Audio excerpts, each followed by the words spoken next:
Hey guys, it's Billy. Thanks for coming back to my channel, Billy Reacts, where I give my opinion and react on all things book and music related. So today I'm going to be going over my September Read-a-Thon that I created. There are 9 requirements, so I'm going to be going over each book and which requirement that it satisfies.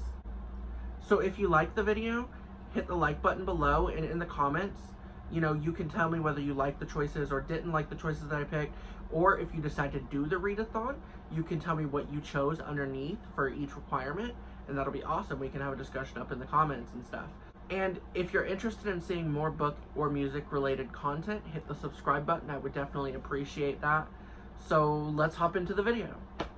So the first requirement in my September Read-a-Thon is to read a book with an LGBTQ plus protagonist. I decided to read Mask of Shadows by Lindsay Miller, which features a gender-fluid protagonist. Sal decides that they want to compete in an audition to become the replacement assassin to the Queen's left hands. This is pretty much a group of assassins that are named after the rings on the Queen's left hand, and one of them recently died, so Sal thinks that it would be a good idea for them to compete and audition for that role. So pretty much that's what it's about. It's a fantasy book, and I'm really excited to read it. So the second requirement in my September Read-a-Thon is to read a book that was published before you were born. The book that I'm reading was actually published in 1956 by Elie Wiesel, who was a survivor of the Holocaust.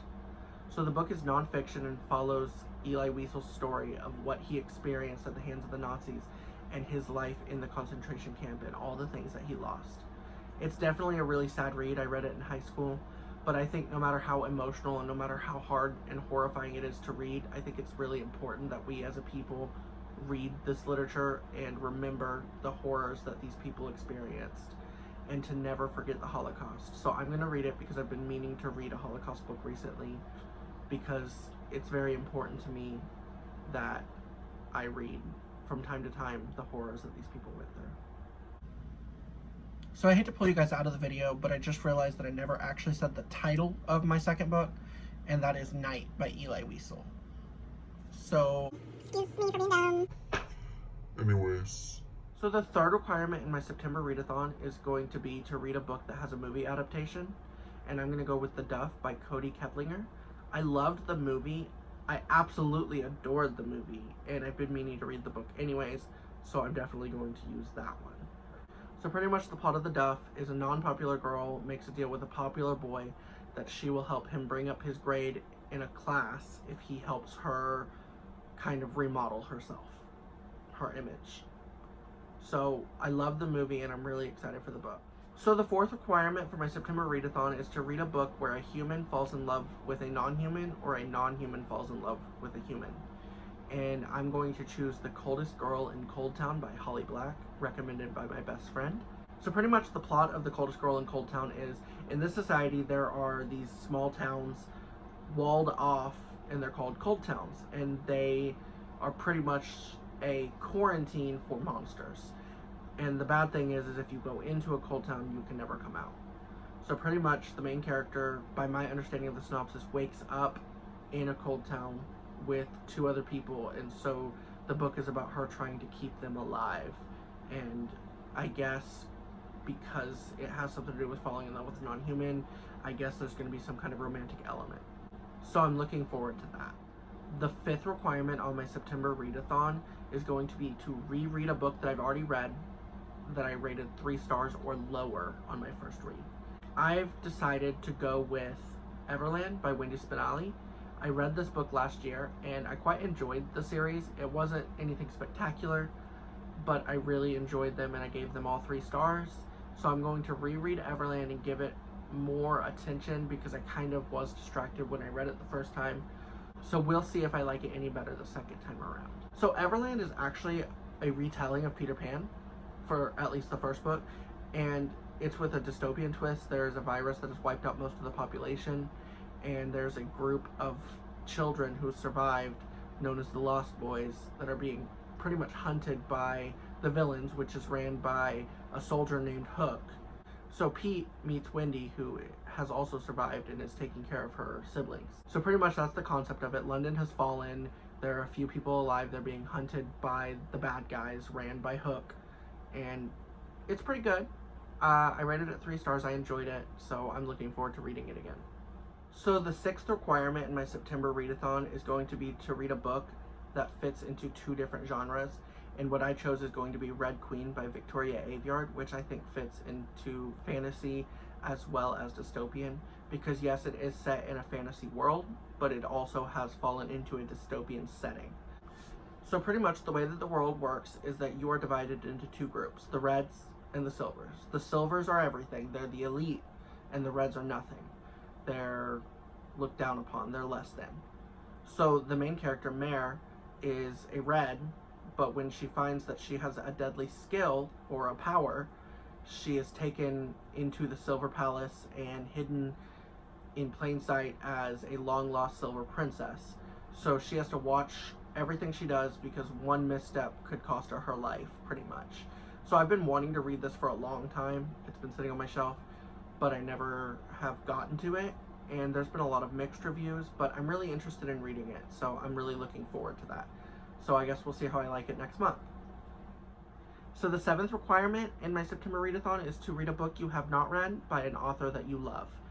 And I have decided to read A Quart of Frost and Starlight by Sarah J. Maas, because as of yet, it's the only book that she has published that I have not read. I'm not going to give any synopsis because it is set after the A Quart of Thorns and Roses trilogy, so no spoilers there. But I am looking forward to reading it. I've heard some really mixed reviews about it, but I've quite enjoyed everything I've read by her, so I have faith. So the 8th requirement on my September Read-a-Thon is to read a book that has the color blue somewhere in the cover. I decided to read Warcross by Marie Lu. So pretty much, Warcross is about a girl named Inika who works as a bounty hunter to help track down people who illegally bet on Warcross, which is a virtual reality game that has swept the world in the last 10 years and has become the #1 obsession. So pretty much, she hacks into the opening games and becomes a sensation overnight. And instead of being arrested, she's contacted by the creator of the game, and he offers her a deal to help him find something with a security issue, so she has to go back into the game. And so pretty much that's what the book's going to be about. And it sounds really interesting, and Marie Lu has never let me down, so I'm definitely looking forward to finally reading it because I have read her other series. So yeah. So the final requirement of my September Read-a-Thon is going to be to read a book that has 9 letters in the title. And I decided to read Enchantée by Gita Trellis. And it's set in 18th century France during the court of Louis XVI and Marie Antoinette. And pretty much when smallpox kills her parents, the main character is left to take care of her siblings, and she has to use her magic to turn metal into coins, but when that doesn't work and when her brother disappears with all the money they have, she has to step up her game. And her mom asked her never to turn to black magic, so what she does is she kind of magics herself into a title and joins the court of the king and the queen.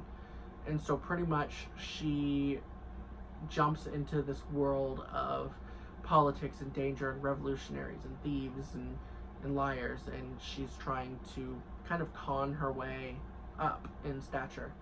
So I'm really interested in reading that. It has historical elements. It's set in a period that I really like to study as someone who was a history major. So I'm really, really excited to read that, and I'm glad that I finally have a good reason, and I'm ready. So that's going to be it for my September Read-a-Thon.